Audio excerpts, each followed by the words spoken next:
Okay, welcome everybody to Jewish Renaissance's special Washington launch of our October issue.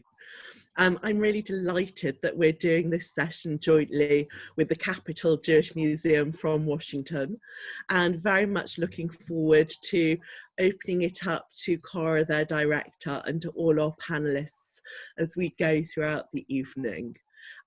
My name's Aviva Dorch. I'm the Executive Director of Jewish Renaissance, and we're doing this event, as most of you know, because this issue, which I'm just showing here, but Rebecca Taylor, our editor, is going to look at in more detail in a few minutes, has a passport section. In every issue of Jewish Renaissance, we travel somewhere around the world, and our passport section for this issue, we're traveling to Washington, DC because of the American elections.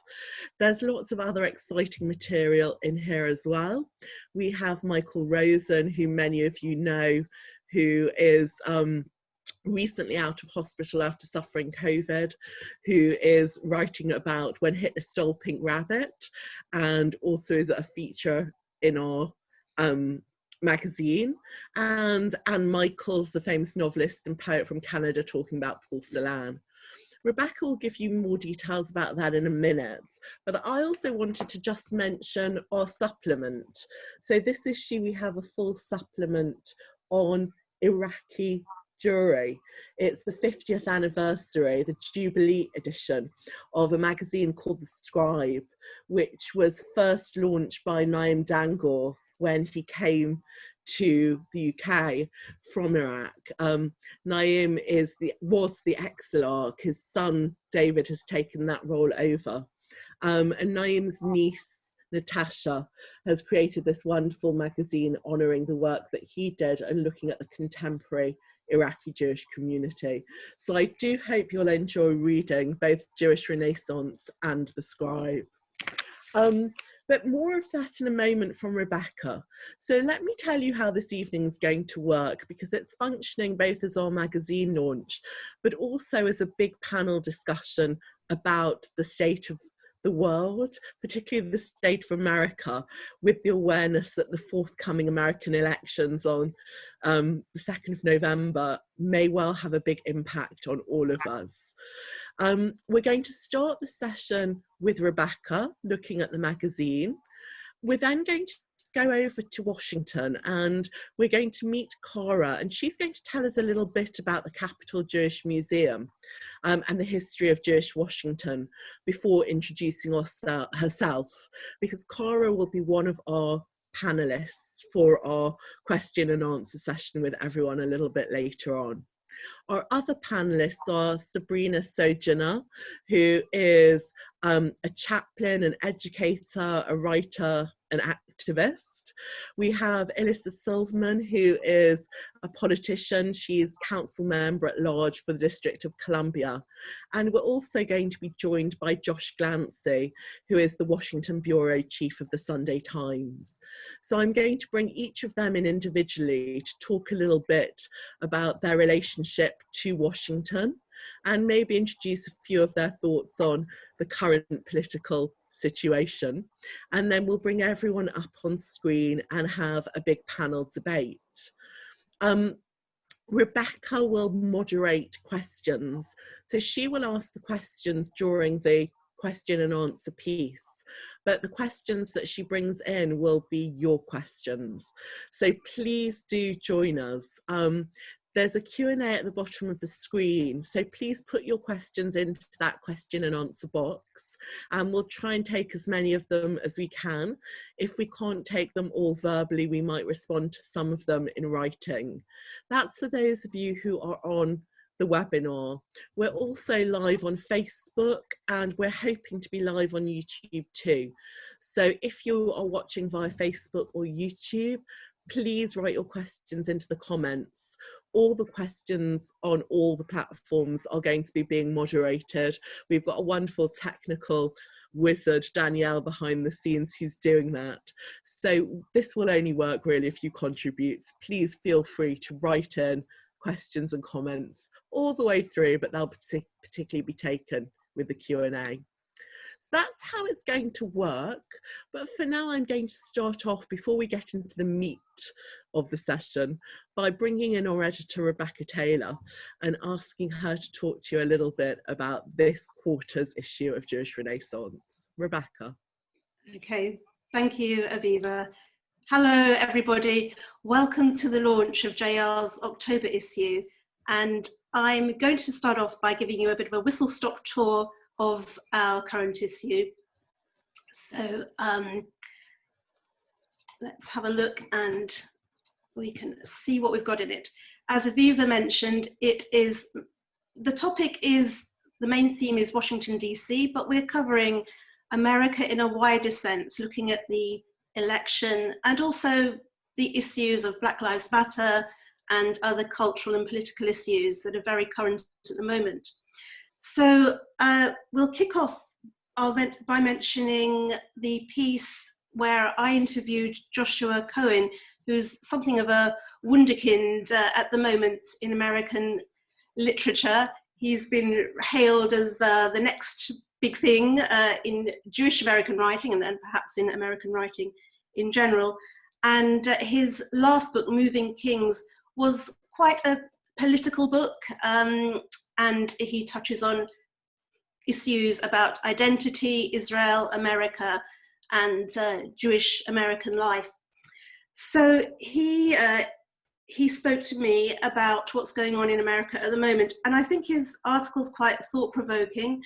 One thing he talked to me about was the role of the writer. And unlike other writers who I interview who feel that it's often an imperative for writers to speak out about political issues, he says, conversely, it's not the job of the writer to talk about politics in that very, very blatant way. He says, why should he, as a writer, feel responsible and feel he has to talk responsibly about politics when politicians don't, which is perhaps quite a controversial viewpoint. And he also felt that politics is not a traditionally Jewish topic. So we talked a little bit about the golden age of Spain when Jewish political writing first emerged. And he says that Jews were advisors, but not leaders. And the political writing that emerged then spoke about very specific practical matters, such as taxation, but not statecraft and not politics in the wider or more philosophical way. He said that writing at this time emerges alongside, there's a great spiritual and mystical Kabbalah writing. And perhaps when we talk about Jews being political, we should talk about it rather as being nearer to the idea of an aesthetics of opposition. So I thought this was all interesting and thought-provoking stuff. And it makes an interesting interview. Also on the topic of current political topics, I'm just trying to move on my,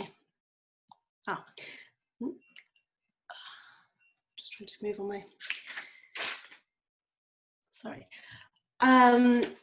We have a piece about statues and who we commemorate. And this has been obviously a big and controversial issue, both here and in America and around the world. And Samantha Baskin is the writer for our piece on statues. And she talks about Confederate statues, and she talks about the statue to Henry Ford in Michigan. And she discusses how we should commemorate people, which statues should be pulled down, if they should, which ones should they be. And she proposes that perhaps a disputed monument could be treated like a defendant at a trial, subject to a verdict by the common people. And that takes us on to Washington theme. So we looked at the culture, the history, and the contemporary community of Washington, DC. And what was interesting to me was to find out that Jews arrived in Washington as business people, as entrepreneurs, sometimes as peddlers. Unlike other cities like New York, where they came and worked as laborers in sweatshops and in tailoring, in Washington, they set up businesses. And that is one of the differences of the community, which hopefully we'll hear more about from Cara and our other guests today. So we also look at the Civil War and the Jewish life in Washington during the Civil War. And that covers everything from people who fought on both the Confederate and on the Union side. And we also look at the spies and the intrigue and some of the quirks of Washington life during this time when the Jewish population boomed in Washington. We also have a piece by David Hermann about Isaiah Berlin. So he was the philosopher he was based in Washington during the war. And in particular, he was based at the British Embassy and connected to the highest ranking people there in terms of politics and literature and culture. And David Hermann, our essayist, asks the question, did he know about what was happening to Europe's Jews at the time? And if he did know, which it seems likely that he did, why did he not raise this with politicians in Washington and get America to be more proactive earlier on? It has to be said, even he was quiet about the Holocaust, even as his own family in Riga were being murdered by the Nazis.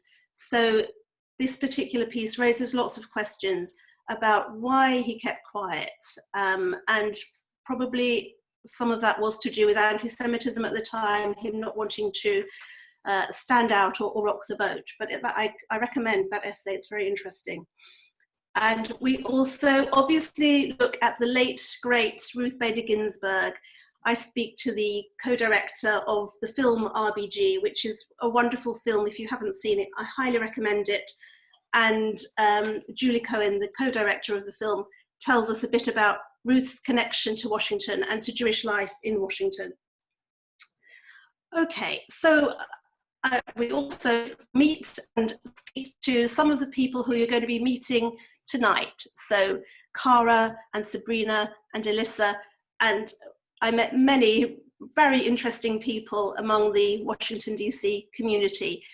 And one of the things that emerged strongly was that although we think of Washington as a political town and symbolizing politics, it's also incredibly cultural. So I spoke to Adam Imawar, who is the artistic director of Theatre J, a professional Jewish theatre company, and Aviva Kempner, who's a filmmaker who makes films about telling Jewish stories.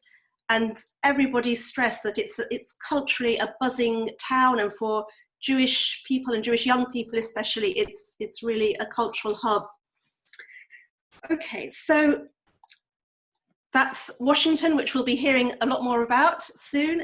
Before we move on to America and you hear from our guests, I'll tell you very briefly about some other pieces in the magazine.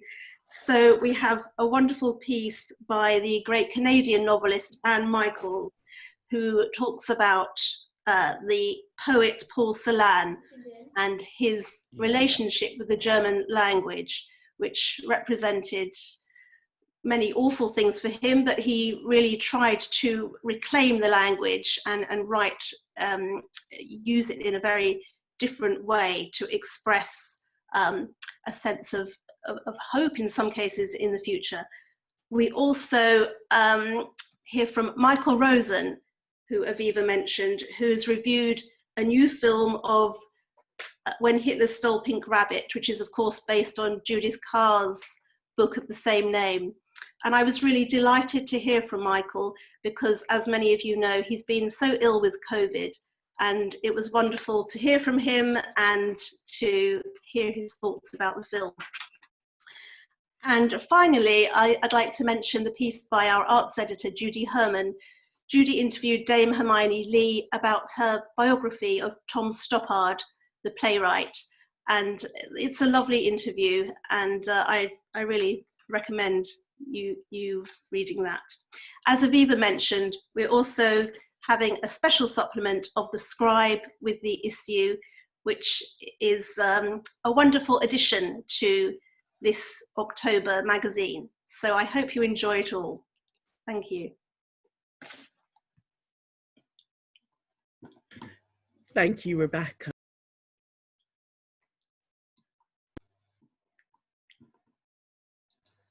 Thank you very much, Rebecca.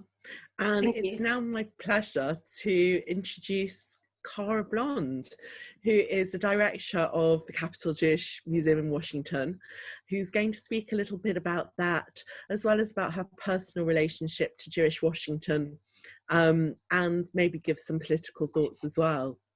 Cara was born in Maryland, which is one of the suburbs of Washington, and she's going to kind of maybe think for us a little bit about the relationship between Maryland and the Jewish community too. But she's then had a career in very distinguished Washington museums. So she spent 15 years at the Smithsonian. She worked for the Museum of Natural History in Washington before participating in this project to create this new Jewish museum called the Capitol Jewish Museum. They've just had the groundbreaking and are hoping to be up and running in 2022. So we're going to bring Cara on screen to start with telling us about the museum and then go on to maybe tell us a little bit about herself. Thank you, Aviva. I recognize I'm going from the evening there to the bright sunlight here of the mid-afternoon. I'm so excited to be able to share a little bit more about our plans for this new museum. For me personally, this has just been a crazy adventure. After my 15 years at the Smithsonian, really focusing on storytelling and audience, to get to think about my own story, the city that I grew up in, has been something really special. I am very much a museum person at heart, and I really believe that this museum is going to be impactful for Washington and for our country. But I thought before we get to that future, I would start in the past. I'm going to try to bring up my screen. I am hopeful that this will work. I'm actually going to start with my own story. This is my grandfather here in the back, high, blonde, and his mother, Sylvia, was born in the Ukraine, and she came to New York right around the turn of the century. And in the 1920s, she moved with her 3 children. There was a scandalous divorce in the family story along the way, but she moved to Washington, right downtown to Kennedy Street in the district, to be with the whole mishpacha. This is a family's bar mitzvah, a cousin's bar mitzvah back in 1923. And Sylvia opened a grocery store. This is like a very common Washington, D.C. Jewish story. We follow the same trajectory. And then at 16, this is my grandfather in the back, he went to work at the Interstate Commerce Commission, one of the government offices downtown, because he had heard it was literally the coolest place to work in Washington. There was actually an underground spring that runs under the building where he was working, and they would run fans over the spring to have some natural air conditioning. Washington is known for its heat and humidity, so this was a bit of a pleasure in the summertime.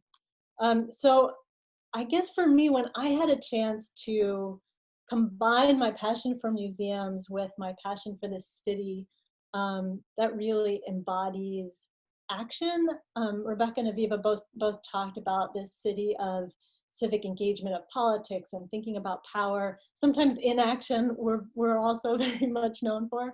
I really jumped at the opportunity. And as a museum, we want to kind of explore this interesting intersection of American Judaism and American democracy, and all of the complexities that are inherent in that intersection. And we want to use those stories to help our visitors to the museum think about themselves differently and think about their own role in shaping the future. But let's go backward in time again. So Washington became the US capital in 1790, but even 50 years after that, there weren't enough Jews in the city to form a minyan. It was a slow start. I mean, it was sort of a sleepy southern city, but most Jews that were coming from Europe were coming, as Aviva said, to port cities. They were, or Rebecca, sorry, kind of the big stories we know. They were coming to New York, they were coming to Baltimore, which really is just down the road from us. But after the Civil War, things started to kind of pick up, and the Jewish community and the city itself began to grow. This is the central business district. This is 7th Street. If you were standing where the picture is taken, we're almost at the National Archives, where our National Archives is downtown, right off the National Mall in downtown Washington. And this road actually ran all the way out to the farms in Maryland that were kind of looking north at the central business district. And there were Jews that settled in this part of the city, but really there's no kind of Lower East Side story in Washington. Jews were in all 4 quadrants of the city, which, you know, kind of looks like a big diamond with the cross down the middle, and established themselves really as small business owners. So not, as Rebecca was saying, not those, you know, the very poor kind of striving stories, but we actually have in our museum database about 400 mom and pop grocery stores that were founded by Jewish families across the city.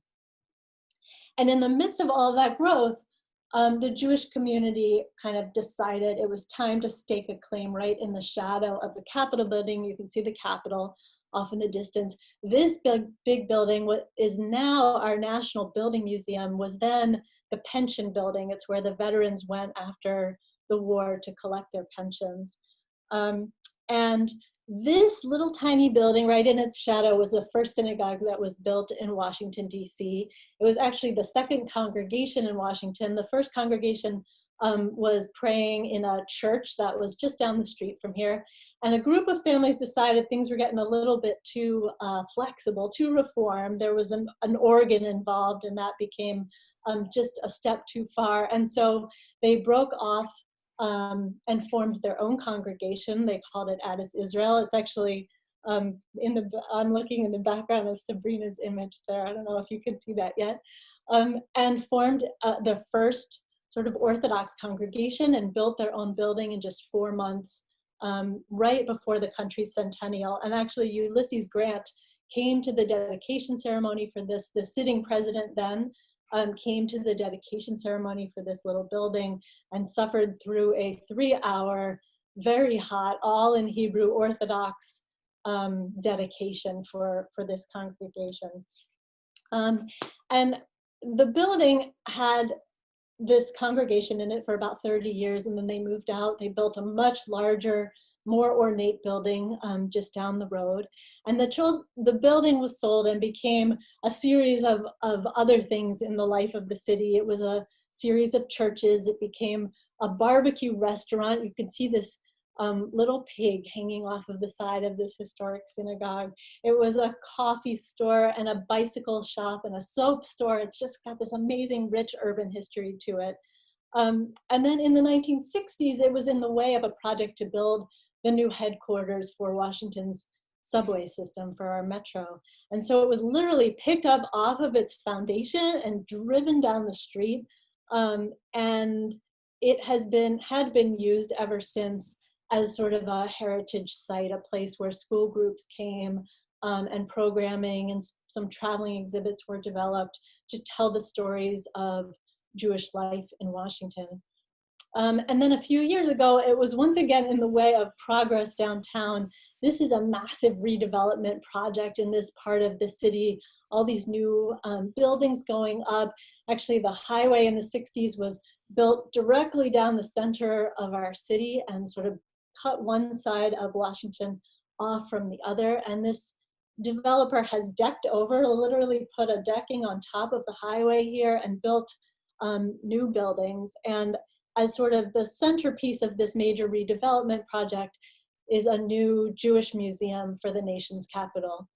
And so last year, we once again picked up our little building.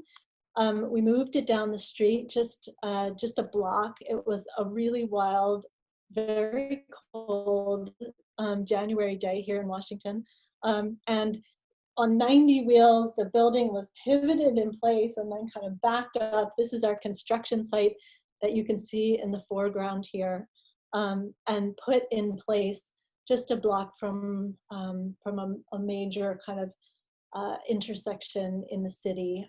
You can see this building back in the corner, the pension building. We're now on the complete opposite just side of that building. And so we're taking our cues for the museum, for the stories that we tell, for how we think about kind of the ethos of the museum from this, our location right at the heart of our nation's capital. We are just down the street from the Capitol building. We're a dozen blocks from the Supreme Court. I always, until a few weeks ago, I always said from RBG's office at the Supreme Court, but there we are, kind of at the heart of the action, right off the National Mall with all of those Smithsonian museums. And what happens in this city matters, and yet we're really only one of very few major cities in the United States that doesn't have a Jewish museum. And I think now, especially for non-Jewish families and for tourists who are coming to Washington, with so many examples of anti-Semitism worldwide at this point, but particularly here, I think there's never been a more important moment to make this kind of statement about Jewish life in our nation's capital. So here is what we plan to build. Let's see, I usually give landmarks here, but this is 3rd Street and F in the northwest quadrant of the city. This is new construction that we'll be doing, new exhibition galleries, and there's our historic building sitting on the corner. We actually have an Italian Catholic church across the street with its own cultural center, so some lovely exchange happening there. We'll have a programming space off the street and a rooftop terrace where we can do some mahjong and morning yoga. And then you'll enter the museum here right between our historic building and our new construction, with a multi-purpose auditorium space where we can do family programming and workshops. Oops, oh no, let's see, let me see if I can fast forward to where we were. We'll do family programming and workshops there. We'll have a small exhibition gallery on the 1st floor of the historic building. You can see that's actually one of the walls of the lobby itself. And the sanctuary is actually up on the 2nd floor of the historic building. So for the first time, instead of taking quite rickety stairs up to the 2nd floor, you can take the elevator here in the new building and go across the way into our historic sanctuary. And I'll just pause. I wanted to say this space across the way, we're designing a community action lab. I'll show you a picture of it in just a second, but we have all of these amazing stories to tell about change making and civic engagement and social action. And we want our visitors to the museum to also think about their own impact in their community, what kind of change makers they want to be. And then in the historic sanctuary itself, we're working with incredibly creative multimedia firms to help us bring back to life the feel of post-Civil War Washington and tell some of the stories of the people we know who lived in this neighborhood, who prayed in this space. So our context really quickly, we recently completed a big study of the Washington Jewish community. And here's what we know. We know it is growing rapidly. It's one of the largest Jewish communities in the country, particularly in Northern Virginia. So a lot of the Jewish community mid-century moved north into the Maryland suburbs, but now the Jewish families are expanding greatly south of the city into the Virginia suburbs. We know that only 1/4 of local Jewish families belong to synagogues, which is a trend everywhere, but is particularly apparent here. But most say they want to participate in Jewish activities, they want their kids to be raised Jewish, and yet less than 30% of the kids are enrolled in any kind of Jewish education. So, and that last note is interesting to me. 2/3 say that working for justice and equality is an essential part of what it means to them to be Jewish. And to me, I think the interesting takeaway from this is that we have a really big opportunity to serve as a very needed kind of in-between space for Jewish families who want a connection to Jewish life, but they really want to be doing that in a very different way. So our exhibitions, our programs are going to explore our capital city through a Jewish lens. We're going to look at the impact of Jews on public discourse on the course of our country, but we're also going to look at all of the people from around the world that are drawn here for public service and protest and making change. We're going to look at our city's role as a space for international advocacy and diplomacy, including this spontaneous celebration at the raising of the Israeli flag in 1948 at the Jewish Agency building for the brand new state of Israel. This was sort of the predecessor to our embassy here in Washington. We'll look at how Jewish activists have taken major roles on the national stage for civil rights. This is the 1963 March on Washington, of course, with Martin Luther King leading the throng, and Jewish activists, Jewish leaders, Joaquin Prince and Joe Rao right at the front of the march. Jews were major players in the women's movement in the US. And in this movement, in this image, you can see a group of women at a rally downtown in 1978 supporting the Equal Rights Amendment, which still hasn't been passed after more than 100 years of lobbying. We will look at international change making, like the Soviet Jewry movement. This is a rally on the grounds of the Washington Monument back in 1968, which was still really at the beginning of the 20-year movement to allow Jews from the Soviet Union to emigrate. And many Jews, including myself, held a daily vigil at the Soviet embassy at the time, really to promote human rights.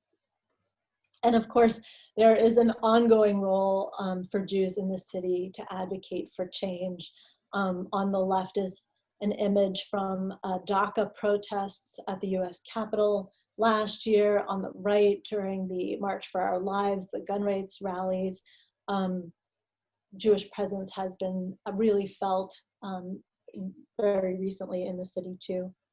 So for our museum, really, our goal is to put the past, to put these stories squarely in the context of what people are thinking about now, talking about at their dinner tables.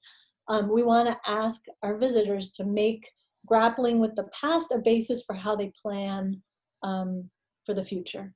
And so we have these are some views into our core exhibition gallery.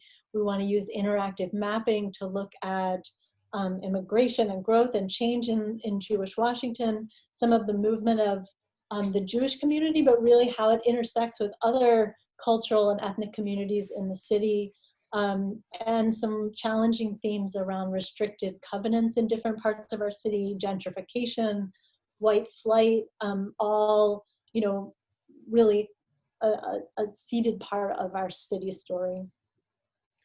We have an interactive that will use kind of the conventions of the Passover Seder, the Seder as a metaphor, to look at storytelling, to look at role playing, and ask our visitors to put themselves in the shoes of people at different moments in time and imagine the kinds of decisions that they would have made had they been in the place to choose. We also want the museum to serve as a gathering space, a convener on tough topics. And so this is our community action lab, where we want this to be really a makerspace where you can take out objects and give provocations to school groups, to families, to think about the kind of real change they could make in their own communities.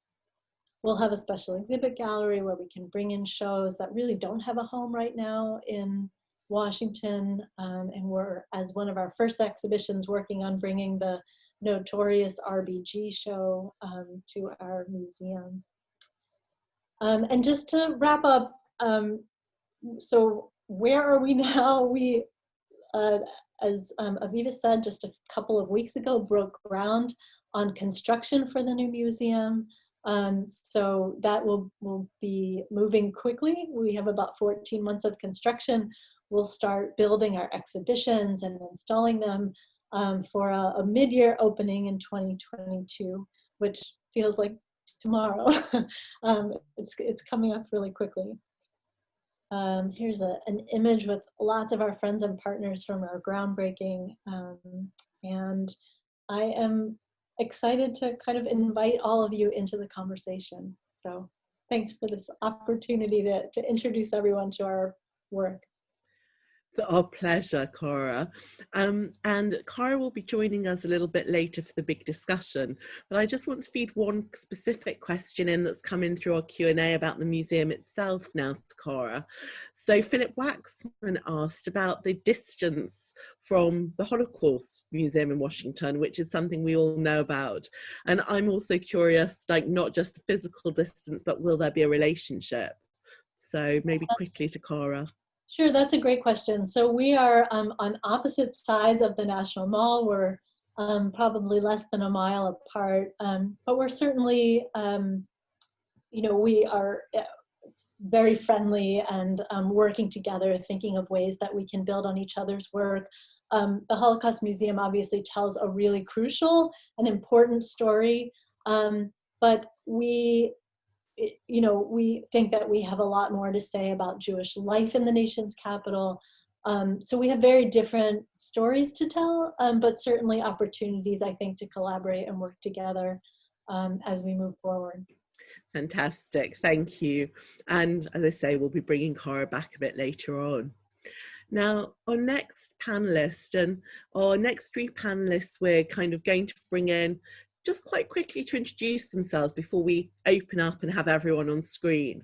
But our next panelist, Alyssa Silverman, I think really speaks to that point that Cora made, in her presentation. She said a lot of people see as part of their Jewish identity a fight for justice and equality. And I would say that's very true of both Alyssa and Sabrina, who are going to be speaking to us. Elissa is currently, she's a council member for DC. She has been since 2015, but she started off in Baltimore, and she moved to Washington after college to work as a reporter for one of the Washington newspapers. So one of my questions for Elissa as she introduced herself, I'm going to ask is, that's a really interesting transition from reporting on politics to becoming part of the political process. So what is it that drew you to take that journey? My second question for Elissa to start her off is actually partly in response to something that's coming on our Q&A. Geeta asked, how big a problem is anti-Semitism in Washington? And I believe that when Elissa first started as a council member in 2015, one of the first things you were confronted with was an issue around anti-Semitism. So maybe if we bring Elissa up on screen, you can use those two things as your starting points to introduce yourself. Terrific. I think I'm unmuted. Well, good evening to everyone. It's a pleasure to be here. Thank you for those, for the introduction, Aviva, and the two questions.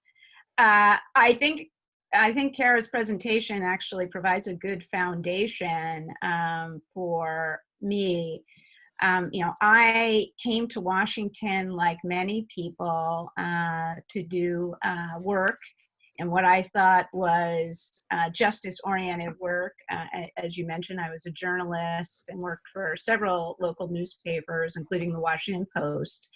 But I had a bit of a transformation in that the newspaper industry was struggling it's still struggling. And I decided to make a career change. And at that time, ended up working for a urban policy research and advocacy group. And at the same time, I did a fellowship with a group called Jews United for Justice.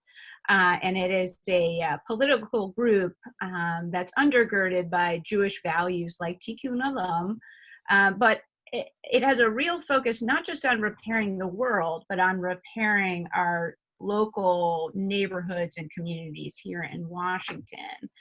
And I'll just add in that I didn't grow up particularly observant. My family wasn't a member of a synagogue. I wasn't bat mitzvahed. So I didn't have the connections to Jewish institutions that I think a lot of other people do, although I've learned that my experience is not that unique. There are a lot of unaffiliated Jews. But it's there that I learned that the writings from the Old Testament and the Talmud connected to values that perhaps my family had and I intuitively felt. To get to your first question, that we need to make our city more equitable. And at the center of that in Washington is really about racial equity. What some of your readers might not know is we have a tremendous disparity of wealth between Black, Latino, and white families in our city. It is stark. The average median income of a Black family in our city is about $42,000, and of a white family, it exceeds $130,000. And the transformation of Washington, there's been a Washington urban renaissance that's been much touted, but is also seen a tremendous displacement of Black residents through real estate gentrification. And those factors, that combination, made me realize that I, myself, and Jewish Washingtonians cannot be silent or passive in social justice. I ran for office, and I will say that when I initially ran, I didn't particularly emphasize my Judaism. There's been other politicians on the local level who've been Jewish. So I wasn't a trailblazer in any way there. But I did realize that even though I wasn't talking about my Judaism did influence how constituents engage with me. And I'll give you a couple examples that actually relate very well to what Kara talked about. I didn't know a lot about the history of Jewish Washington. I grew up about an hour north of Baltimore.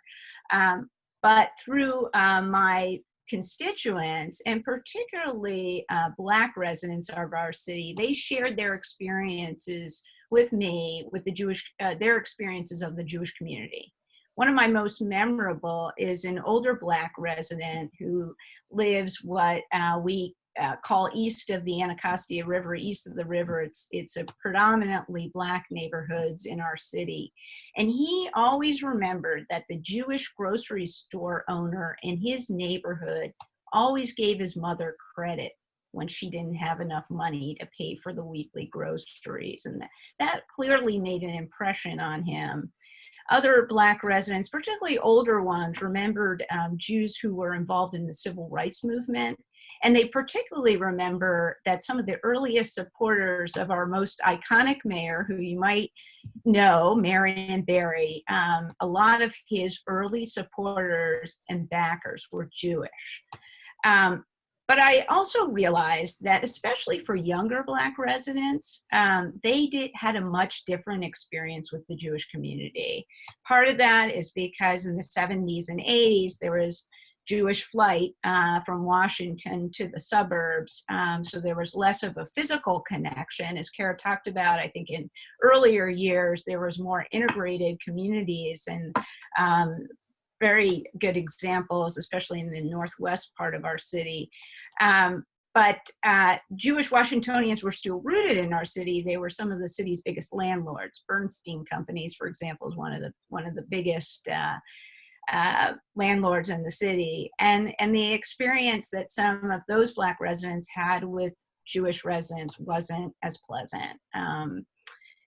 As I talked about, there's a lot of displacement, and I think those are some of the more recent memories. So that kind of gets us to the present day. And your second question, we have a president who I praying will be voted out of office November 3rd, but who has been a promoter and enabler of hate speech, against immigrants, particularly Latino immigrants, Black residents, Jews, and others.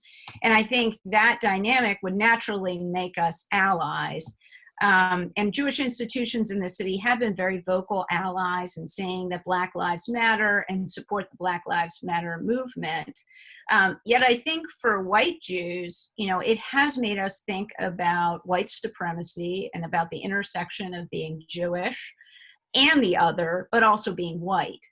And then Sabrina might speak to this. For Jews of color, I think there's also an identity politics that has made Jews of color think about, well, what is our role here too? In terms of anti-Semitism, certainly there's been an uptick, and I blame Trump for that by enabling that hate speech to occur. But I think I wanted to give the dynamic in our city, and that, you know,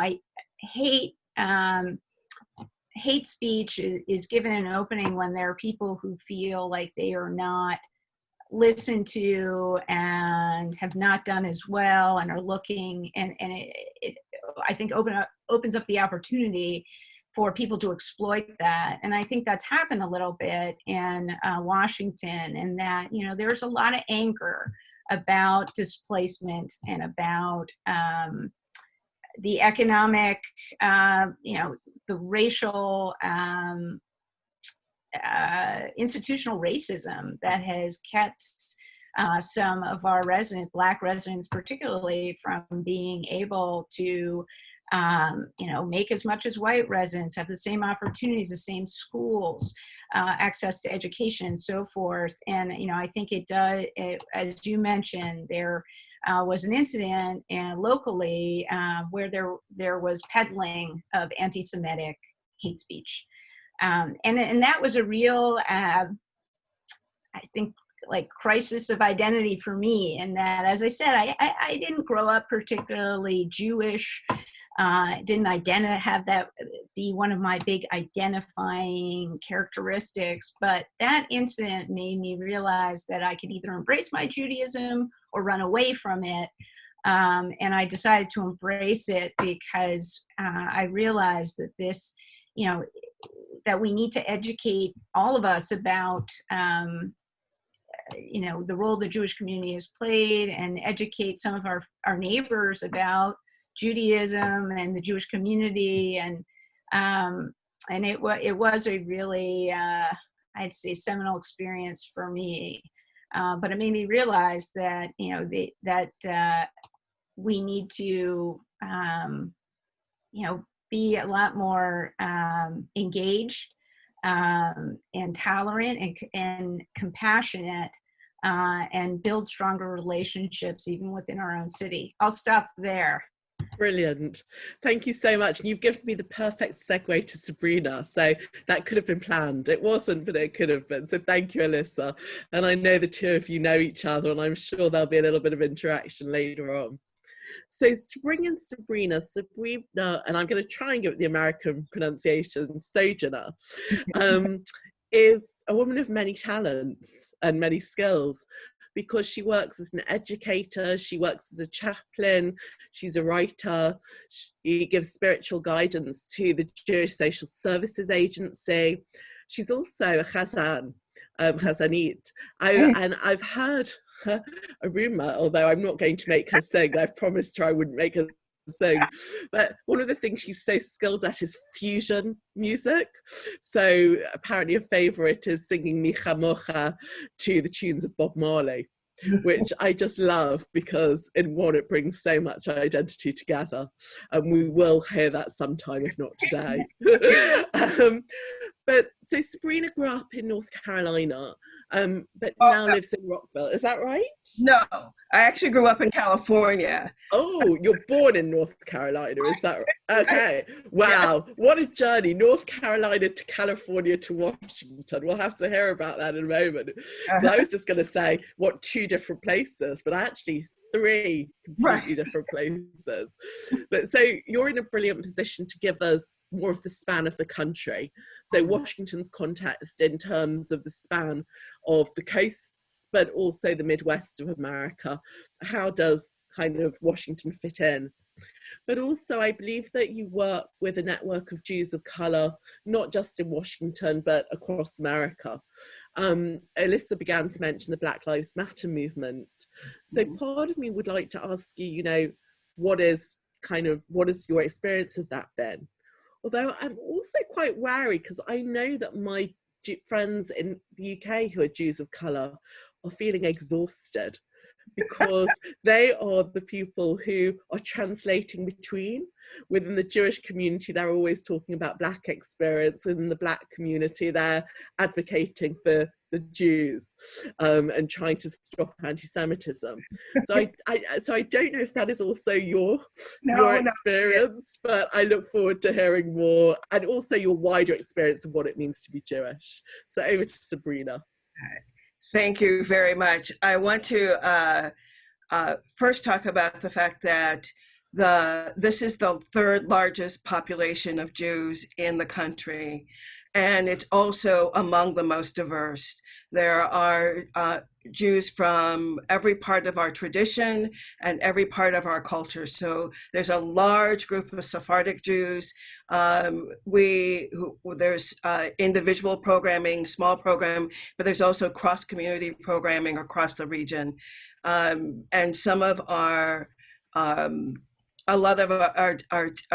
there's a significant number of Black Jews, not all African American.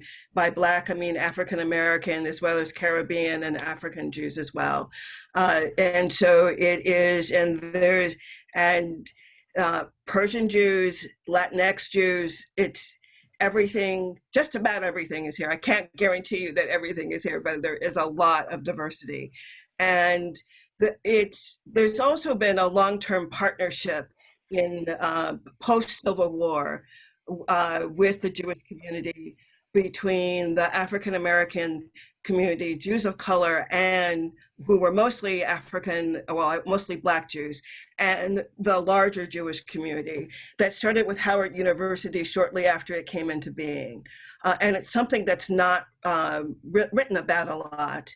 And unfortunately, part of the discussion about Black Jewish relationships always speaks in terms of Jews who are white and African Americans or Black people who are not Jewish. And in fact, we have been in the part of the Jewish people from our very beginnings. And there's a lot longer discussion about that, but I just wanted to say that there's a lot of mixture and synergy that's been going on for a very long time.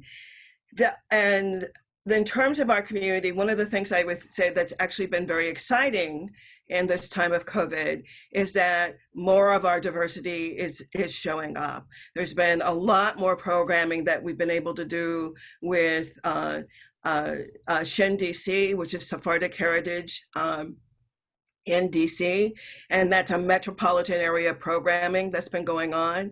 There's also been all sorts of programming around the world and across the nation. I'm part of a network of about, well, I would say a couple of thousand Jews of color from lots of different places, and and that's a conservative estimate. Like most Jews of color across the country in terms of Jewish surveys, we are undercounted. I think the survey that was done in 2017, and I don't know if that's the data that you were using, Cara, had us at about 7%. And I would say that we're probably closer to 12 to 15%.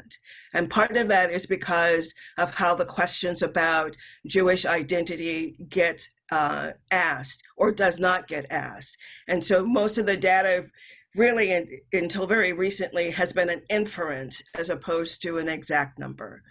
That's the big picture.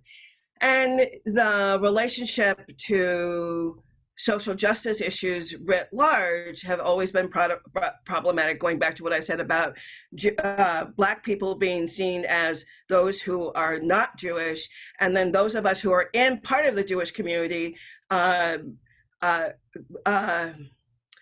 being frustrated by the fact that we're not fully incorporated into the Jewish community. And it took me a while to find a congregation that I felt comfortable in actually joining, and because for that very reason, is that whenever social justice or racism was talked about, it was talked about as something that happened outside the synagogue and not something that was occurring inside the synagogue. And the last thing I want to say in terms of that larger piece is, yes, I am definitely involved in terms of Black Lives Matter, both as a movement, but also as a value. And intrinsically, regardless of how people feel about the movement itself, it is a value. And if we are about social justice, we must also include Black lives and justice for Black lives.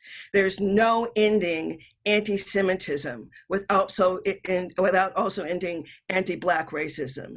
There's no ending and upending all of the problems that are happening in the racial justice system without addressing structural racism and anti-Black racism. And in my lifetime, I've gone from the majority of the Jews I know not identifying as white to the majority of the Jews I know identifying as white. So it's something that has been actually, there's a history behind that as well in terms of moving towards that identification without fully understanding the basis of white supremacy in this country for white identity. And that's why it keeps being a shock when their anti-Semitism arises in the dominant culture. There have been a lot of changes that have happened. Most of them have happened since the late 60s. And it doesn't change the power dynamic that is the underlying root of our country. It is built on white supremacy, and without uprooting white supremacy, especially how it impacts Black lives, there is no way to move forward and fully end anti-Semitism in this country. I can't hear you, Aviva. That is a real powerful call to action and absolutely brilliant. And I think what we'll do is let's leave Sabrina there, but we're going to bring some of the questions that I know people will have for her. And I think particularly I would like to kind of take it wider than Washington now. So in the moment we'll go to the panel, and we'll go not globally, well, we will go globally too, but across the states, because I know I've lived in Boston, I've lived in California, like America is such a big place that the experience of being Jewish, let alone a Jew of colour, is very, very much different depending where in America we're talking about. So we'll definitely come back to Sabrina. But I'm aware that the majority of our audience, not all, because we've got an audience particularly on Facebook at the moment that is very international, but the majority of the people who are watching through the webinar are British. And there's one thing hearing American voices on America, but I'm really excited to bring in a British voice on America and we'll see if you Americans agree with his perspective from the outside. Josh Glancy is a very, very well-known journalist here, and he's come up through the Sunday Times where he's had a variety of positions. He came to America and was first of all correspondent for New York, then Washington correspondent. He's now chair of the Washington Bureau of the Sunday Times. So we're really delighted to have him here. And I'd love to bring Josh in to briefly introduce himself and just tell us what it's like being a British Jewish journalist in Washington before we then bring all the other panelists on and start asking some serious political questions. So Josh, come on in. Hi, Aviva. Thank you for having me, everyone. It's good to be here, and I enjoyed all those previous talks. I suppose I come from a sort of slightly different angle, both being foreign and a sort of a journalist. And my experience, I arrived in America in September 2016, so just as the things were revving up for the last election. And I have no idea what normal looks like in America because I've only experienced the Trump era. And it hasn't really felt normal at any point. it's been a fascinating experience. As Aviva says, I started a couple of years in New York, and then ended up being sort of magnetized to DC, where the action has been really for the last few years. And so I thought I'd just offer a few thoughts really on my life here and America at this current rather febrile moment. I know that a lot of Americans and some of my American Jewish friends feel like this is a quite troubling moment for Jewish life in America, and I can see why. I mean, all of us were scarred by what happened in Pittsburgh in the autumn of 2018 and Poway shortly afterwards, and there's definitely obviously been a kind of resurgence of public anti-Semitism, it would seem, in America. I've still found America to be the best place in the world to be a Jew, and I compare it really to the UK and to Israel, places I've also lived and spent time. I think it's the perfect balance for me. I knew it was the perfect balance in September of 2016 when I just arrived, because I was reading the New York Times and there was a huge pullout for how to make the best honey cake on Rosh Hashanah. And I just couldn't for a moment imagine reading the Times of London, where I write, and seeing anything like that. But at the same time, when I've spent time in Israel, it just feels overwhelming to me. Sometimes it feels like you can't get away from Jewishness. It's hard to interact with other cultures all the time. So for me, American Jewish life, America is still the golden land to be a Jew.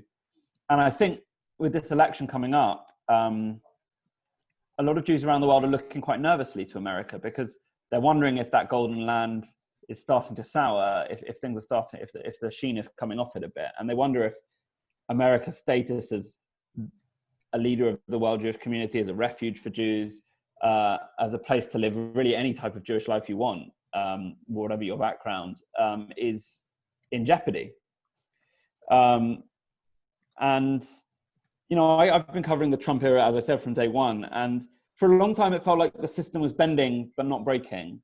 And you would have outrages or scandals, but, you know, they would, for example, take the child separation scandal at the border in 2018. But it didn't last very long. The courts knocked it down. People pushed back on it. There were protests, and it ended to some extent. So that's been the really cycle we've seen for a lot of the Trump era. But here, as we approach the presidential election, the system is starting to bend. I think everyone feels it. Everyone's very anxious about how this election is going to go. Will it be counted fairly? Will there be protests, riots, unrest? We've obviously seen a pretty tumultuous few months in America. The bonds of society have frayed somewhat during the pandemic, and we've seen it all over the world, but certainly we've seen it here. And so now we stand 16 days to the election. And for me, it's the end of this kind of long journey I've been on, 4-year journey I've been on since I arrived here. And I'm sort of personally fascinated to see what will happen, but also, like everyone else, anxious to see if America's, if it's going to break at all, if it's going to really start to unravel a little bit, or if some form of normality and calm can be restored in the coming months. So I think we stand at a really interesting crossroads in America. And, you know, it's clear that the sediment of American society has been churning, you know, and in that churn we see anti-Semitism because it lives in the bedrock of any Western society. My hope is that in the next few years, we'll see that churn diminish and we'll see some sort of calm restored. But, you know, it's impossible to know. It's as I said, a very febrile and uncertain moment. So it's good to be here with you all at this time, and I look forward to answering any questions. Brilliant. Well, thank you very much, Josh. And on that note, let's bring everyone up. And I'm going to say right now, it would be fabulous to have any questions from the audience. Do feed them in either through the Q&A on Zoom or through the Facebook or YouTube comments. Rebecca and Danielle are going to be picking them up, and Rebecca will be asking them. So if we bring all the panelists up now on screen, I'm going to very briefly start off with something and then pass on to Rebecca to ask other questions from the audience and from herself. So my question, to just very kind of briefly start us off, is that when I lived in the States, and I've lived there twice, I lived there in the 90s as a student at Berkeley in California during the Clinton era. I lived there again in Boston 2002, just after 9/11, 2002, 3 and 4 actually, after 9/11, very much in the Bush era. And what I found then though was kind of in the 90s, you know, most Jews were very firmly Democrats. When I was there again during the Bush era, most Jews were still Democratic, but there was a little bit of kind of amongst middle class, kind of whether it was Orthodox or conservative, a little bit of new republicanism. What I'm seeing now on social media feels like a real split, because there is still the majority of kind of Jewish American voice and the progressive Jewish voice that seems to be profoundly anti-Trump and very, very much kind of participating, whether it's Black Lives Matter, whether it's the stuff around separated children, you know, actively getting out there and campaigning for democratic politics. And yet on the other hand, what I'm hearing from ultra-Orthodox family and friends from the Haredi community is Trump is our champion for Israel. And also with COVID over the last 6 months, there has been an upswing in the Haredi community who are buying into the kind of Trump view on the virus and are much less willing to wear masks and take precautions, particularly in New York. Now, I don't know if that's my perception through social media and the kind of people I know, or do you feel that there is that fracture line more consistently going through Jewish society in the States? Who'd like to pick that up? Maybe I'll start with Josh and then I'll go on to the others. Sure. It's a really interesting question. I wrote a column about this actually for the JC, the Jewish Chronicle, your rival or friend, a few weeks ago. But the remarkable thing about the Jewish vote in America, as I understand it, is that it is actually very stable and has been for a long time. And there's been many elections over the last 40 years, this kind of prediction, is the kind of Jewish democratic consensus breaking? And it never really has. So we're still expecting 70+% of American Jews to vote for Biden. And that, you know, that is obviously a big majority. But you're right, the trends you identify are definitely correct. The Orthodox or strictly Orthodox community, or parts of it, is very pro-Trump and is probably politically engaged right now in a way that maybe it hasn't always been at times. You know, there is obviously a lot of respect for what Trump's done with the Middle East, with Israel in some quarters, moving the embassy to Jerusalem, defying the conventional wisdom, defying the sort of State Department consensus, and obviously cutting peace deals, or overseeing the cutting of peace deals, I should say, with Abu Dhabi and Bahrain, and there are others to come, which is not insignificant. You know, I mean, more peace is a good thing. So there is some sympathy for that. And you're right on the COVID front as well. We've seen these strange kind of Hasidic street parties in parts of Brooklyn with Trump flags. And it's very jarring to me to see the Trump flag being waved in a horror on a Brooklyn street corner. I remember when I was outside Trump Tower during the 2016 election, the night of, and I met a Lubavitch guy there, and he was waving a Trump flag, and I was sort of asking him, how do you not think, does it not trouble you, the Steve Bannon, the alt-right, and he said, you know, he felt a very personal connection to Trump. He felt that Trump was someone who spoke for him and spoke for Jews that maybe weren't recognized by the kind of mainstream progressive majority in America. But having said all that, I think the vote is going to be very stable. I think we're going to see another 70-30 split.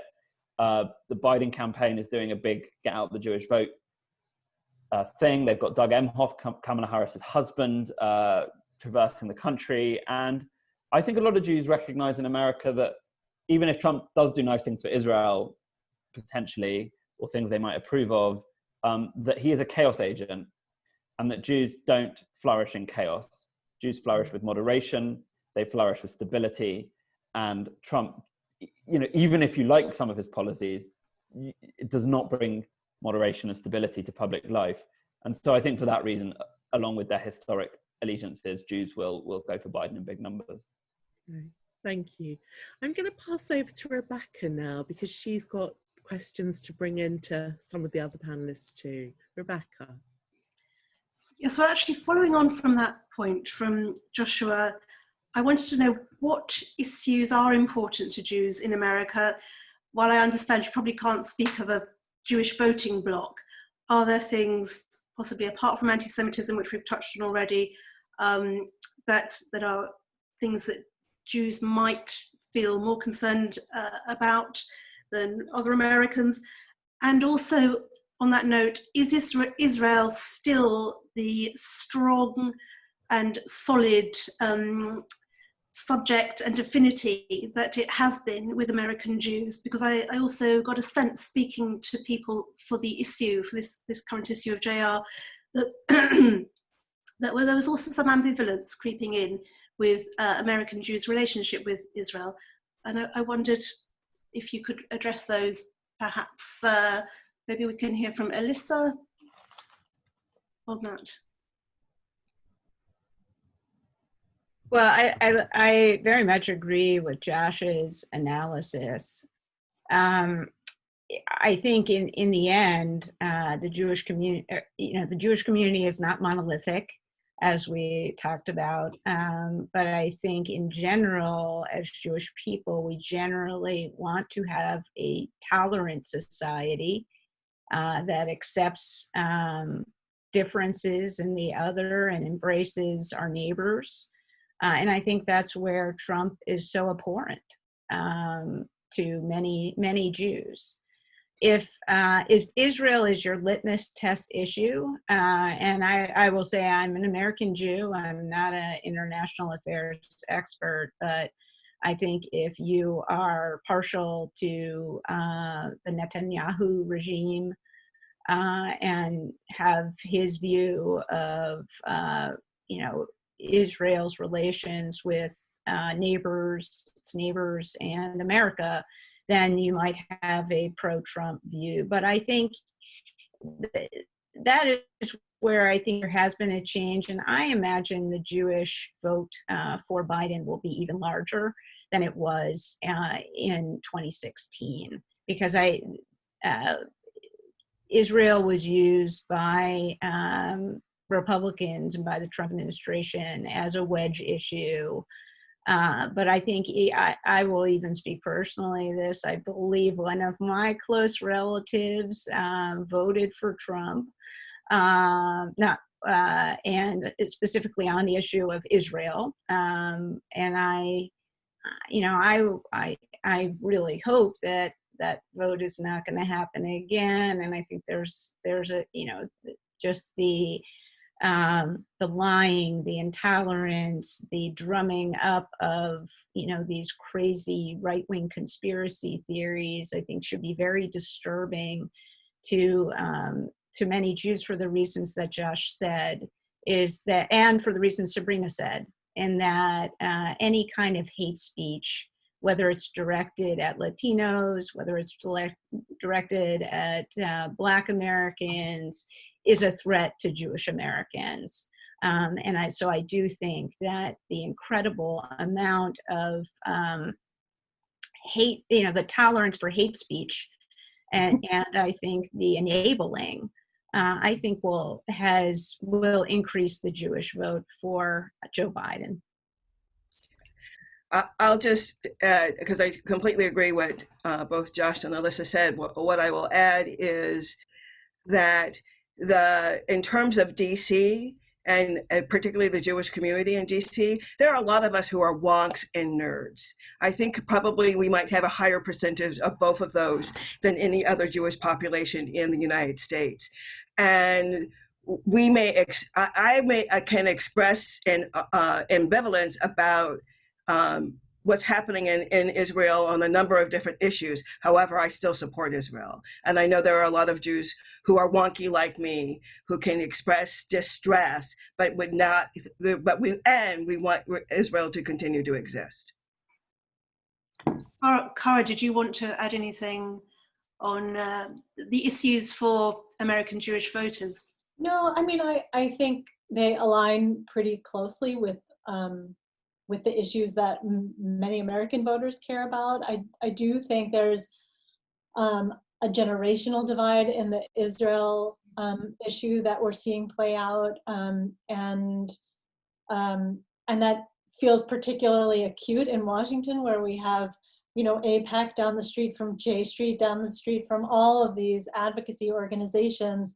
But I don't see that as a particular driver other than what you described in this election cycle. I think that the issues are American issues, not necessarily Jewish community particular issues. Okay, on the subject of the broader election, I'm going to bring in a question from Judy Weleminski. She asks, are the breaking revelations of corruption in relation to the Bidens affecting voting intentions?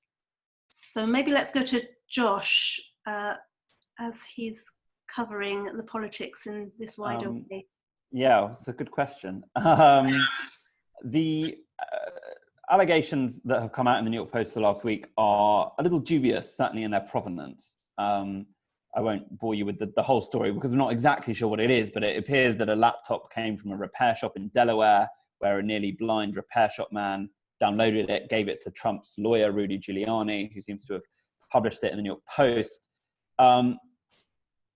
Their provenance is dubious. Their content is quite damaging, if true. It does appear that Hunter Biden has been a political liability to Joe Biden his whole career.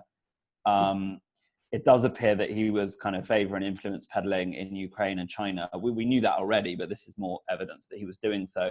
And trading on his father's name and his father's position as vice president, which is bad. It's bad, and Hunter Biden is a very troubled man. We've seen some very anguished messages between father and son. We've seen pictures of him taking, drugs and engaging in all sorts of unfortunate behavior. So it's not great. Does it affect the election? Not really, I don't think. First of all, you're talking about corruption and chicanery. Well, there's plenty of that on the other side. In fact, there's a long history of it in Trump world and from the president himself. Also, people are very skeptical about whether this story is really true. The mainstream media, the big liberal-leaning newspapers like the Washington Post and the New York Times, they were looking into this, but they're not reporting on it right now. Twitter, in fact, didn't even let people post the original New York Post story, the link to it. And there's a sense that the media doesn't want to be played. They felt they were a little bit played with the Hillary Clinton email scandal back in 2016. But also, America is in a profound state of crisis right now with the pandemic, as we all are, but also, an ongoing economic collapse, a sense that this is something of an existential clash between Biden and Trump, a lot of people feel. So are you really going to change your vote based on a sort of convoluted, possibly true story of Hunter Biden's skullduggery in Ukraine? I don't think so. It might depress a few people. It might sort of slightly puncture this aura of decency that Joe Biden has created during his time in politics. And maybe a few people don't vote for him or anyone as a result. But I don't see it being a big shift this far out, unless there's more to come, unless papers like the New York Times start to report on it too, which they're not really doing at the moment. Okay. Did anyone else want to comment on that in particular? Actually, I wanted to ask you, Josh, maybe or other members of the panel, a sort of more technical issue, but if Biden wins and Trump has that, it's a 10-week period, is it, between the election and the inauguration in January? So 10 weeks. Yes. Yes. But that's the bit that's worrying me. If Trump is still in the White House, what he could do in the White House, are there in the American Constitution or are there regulations or monitors on a president who has been voted out but still has that window of power, theoretically, until the inauguration? Is there anything that can stop him doing something really wild and crazy? I mean, not that I'm sure he wouldn't do that, but could anyone fill me in on that? It's just something that I've been thinking of recently. Well, we've never had a disruption in terms of the transfer of power in this country, amazingly enough. And it is inconceivable that could happen. However, I will tell you that I think it was last fall, that there were several different groups who came together and did do some role play in terms of what could happen. And I don't have anything at that pay grade. The good thing is that Trump in the last few days has said that at least once, possibly twice, that he would accept a transfer of power, a peaceful transfer of power. Now, in terms of skullduggery, there have been things that have been done that are not helpful. However, the backups that we have, this is the wonk talking. This is the backups that we have in terms of information and storage and those kinds of things. There's really not much that can be fully and completely not turned over. So I think that maybe a point to be made, Rebecca, is that the election system, even though it's a national election, the votes are counted by local rules. Every state has a different set of rules about, especially COVID has changed how we're going to vote. In that a lot of states have turned to either mail-in voting or early voting, unlike we've ever seen before. And I learned this as a local elected official. I wanted to ask our Board of Elections, well, when do you count the mail-in ballots, what we used to call absentee ballots? And different states do different things, and the Republicans are gearing up for a legal fight around that counting. And this has been documented. So some states, like in the District of Columbia, we are insignificant, and we are not a battleground state. We're insignificant to the parties in that we have an overwhelmingly Democratic vote and only 3 votes in the Electoral College. But my understanding is that our Board of Elections counts their opens the ballots and prepares them, but doesn't sort of hit the tabulate button until the election, until 8 p.m. On election night. So the votes are not actually tabulated, but they're counted. And other states don't even begin the counting until election night. So what results come in election night and are reported as the unofficial results might look very different than the cumulative vote, because there's a belief that the mail-in vote will be largely Democratic, and the in-person vote could tilt more toward Republican Trump voters, and therefore in some of the battleground states, in your Michigans, in your North Carolinas, that what is reported on election might be different, and that gives Trump an opening to say, oh, I won the state of Michigan. Well, only 30% of the vote might be counted. So I think that's the first thing we're going to see, and that gives an opening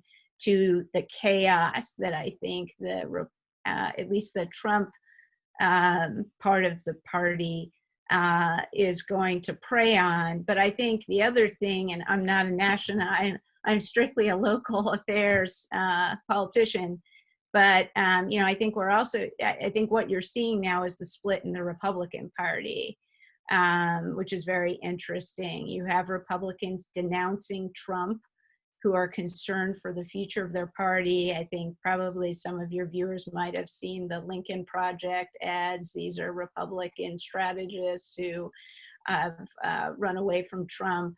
And I think and there's a real concern about the balance of power in Congress. There's a real concern that Trump, especially in how he's handled COVID, has turned off a lot of traditional Republican voters, older voters, that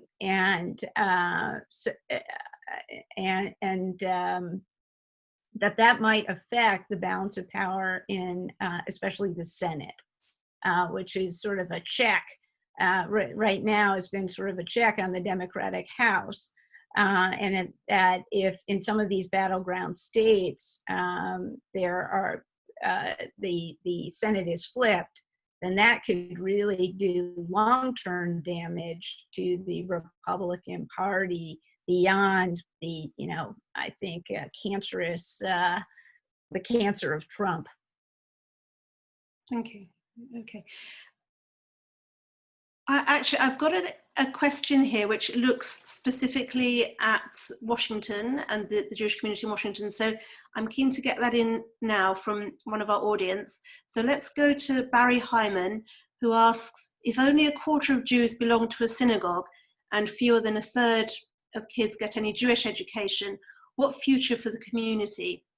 Tikkun Olam is vital, but we do not have a singular ownership of it. There are so many independent minyanim in the area that have also offer education for adults and children. And then there are a lot of unaffiliated Jews who seek out people like me, and there's several thousand of us, to work with their kids to ensure that they do have some Jewish education. So I'm actually, yes, it is while synagogue membership is a concern, there are also the minyanim movement, the independent minyanim movement, which is vast. And a lot of them meet at synagogues and they meet in people's homes. And so there are every stripe of Judaism is represented in that movement as well. So I was going to say that, and there are a lot of number of minyanim that as they've grown up, they may have started out with mostly adults and people in their 20s and 30s, and they now have kids. And so they want their kids to also have that Jewish education. That's the biggest change that I've seen in the last 10 years. We were going to say something. No, I was gonna second that. I mean, I think every generation asks this question of how will Jewishness still be what I know as Jewishness down the road, and I think it will look different. And Washington has set some really remarkable examples of what a new way of thinking about being connected to Jewish life could look like. The Minyanim are one example, but there are many here, and that's been, I think, kind of exciting and energizing for young Jews to find new opportunities. So yes, it will look different, but what it will look like and how it's still vital, I think, is still to be seen. And from what I understand, the demographic is really growing, and especially amongst young Jews coming into Washington from outside. And it's growing, and it's and the age, the average age is younger than it was, and so I think that reinvention is just sort of part of the youth of the Jewish community here, maybe. Mm-hmm. Well, I'll just add in that, I've lived here for 20 years, and Washington, I think, has transformed as well. I think I think Kennedy called it Southern efficiency and Northern charm, but it had a very big Southernness. And I think the Jewish community in Washington was different too. I think Josh mentioned living in New York. A lot of New Yorkers who come to Washington are struck by that there really isn't, or I think in the past, that the Jewish community wasn't very pronounced and very culturally didn't seem to be a part of the city, and that's changed. I mean, I mentioned this at Kara's groundbreaking, but like even just like all of a sudden there's been this explosion of bagel shops. It's been like the biggest thing here in Washington. And, you can think that's superficial, but I don't think it is, in that, it shows that culturally Jews in Washington are comfortable being Jewish and having their Jewish identity be part of their identity in a civic way. So I see the city changing. Like I mentioned at Yom Kippur, like one of the bagel shops advertised, we're going to have Yom Kippur hours, for breakfast. And I was like, oh my gosh, that's the first time I've ever seen that. And even I will tell you, it's been a struggle as a legislator. I'm still telling my colleagues, hey, don't schedule a hearing on Yom Kippur or Rosh Hashanah. But that's changing. I have to say, I noticed that a lot of people this year, like, and I don't know if it's because of the moment we're in, we're like, Happy New Year, you know, Yeah. and have, you know, have a good Rosh Hashanah. And really, I do think perhaps one of the positive things, if we can say anything positive has come out of the Trump era, is that people are trying to be more tolerant and recognize, you know, our differences and appreciate them and celebrate them. You know, I've noticed that over the past few years, that I've had a lot of non-Jewish people try to understand Judaism a little bit more and celebrate our holidays and recognize them. And I think that's very positive here. A lot of my friends who grew up in New York say that they still can't find a decent bagel. However, I can tell you that the falafel wars are on. There's a lot of great falafel places. Fantastic. Well, that's a great note to kind of tie up the city story. Falafel wars. That's what I'm going to think of when I think of Jewish Washington. But I'm just going to kind of give us a minute to tie things up politically. I'm going to do something really, really unfair to Josh, because he's looking at me. I've spent the last 20 years hearing people talk about 2020 visions, you know, for organizations, for countries. We come to 2020 and we realize absolutely no one envisioned this. But here's my question. So by the time of 2022 and the opening happens of the Capital Jewish Museum, what is your vision of what things are going to look like politically in America, and maybe with the implications for possibly Israel and the UK or possibly the world?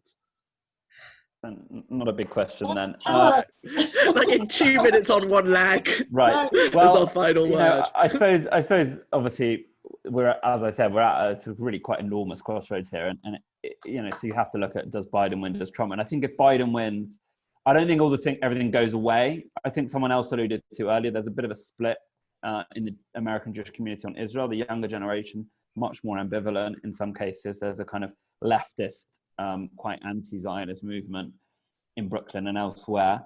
So I think a lot of that stays. I think a lot of the toxicity we've seen in American life is going to be here for a while.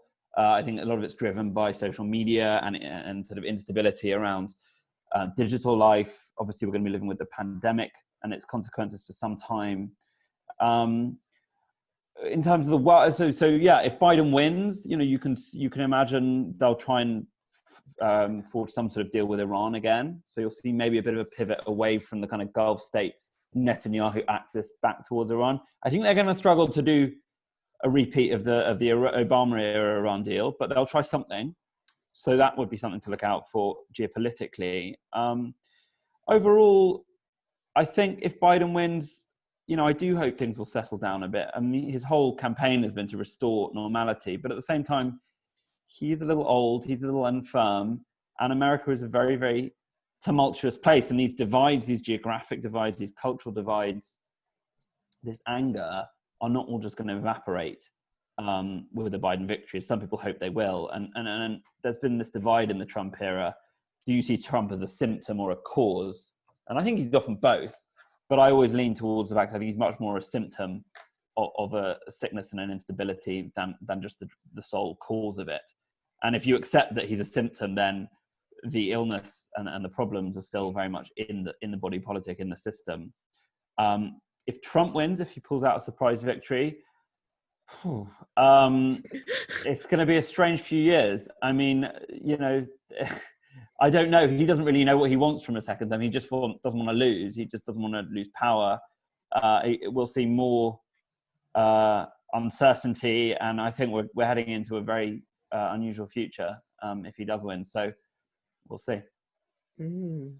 Well, on that note, heading into an unusual future, in which the only thing certain is the falafel wars would continue. I'm going to invite our chair to come on screen. So first of all, I want to say a personal thank you to all the panelists. And if you want a more in-depth look at Jewish Washington, please do read the magazine. Please follow the journey of the Capitol Jewish Museum. And also to say this is just the first of a whole series of events we have coming this quarter. We're traveling right around. Next time we're going, so 1st of November, we're going to Eastern Europe and the Shtetl to learn about magical rituals to end pandemics, going back to cholera weddings of the 19th century. 23rd of November, we're the official hosts of the Paul Celan centenary celebrations. So Celan from Romania, a poet writing in German about the Holocaust. We're hosting his centenary. And then lastly, for this quarter, we're going to Shanghai in China. Our book club is going to be with Jonathan Kaufman on the last kings of Shanghai, looking at the impact some of the Jewish trading families had on the creation of modern China. So I hope you'll join us for some of those events. But meanwhile, to kind of tie up today, I'm going to invite the Jewish Renaissance chairman, Ian Lancaster, on screen. So over to Ian. Thanks, Aviva. Elissa, I have to say that I'm grateful to you for what you said in your last comments, I think it was your last comments, about the big change in the Washington Jewish scene in the last 20 years. Because I was beginning to feel more and more ashamed as the session went on, listening to everything about what sounds like an amazing Jewish community that I knew nothing about. And I visited DC many times. I had a business office in DC, and I have simply been unaware of 90% of what you were talking about. So I was really relieved to hear you say how much it's changed in the last 20 years. And power to you all, Sabrina, Cara, Alyssa, for obviously being not just part of, but movers in that change.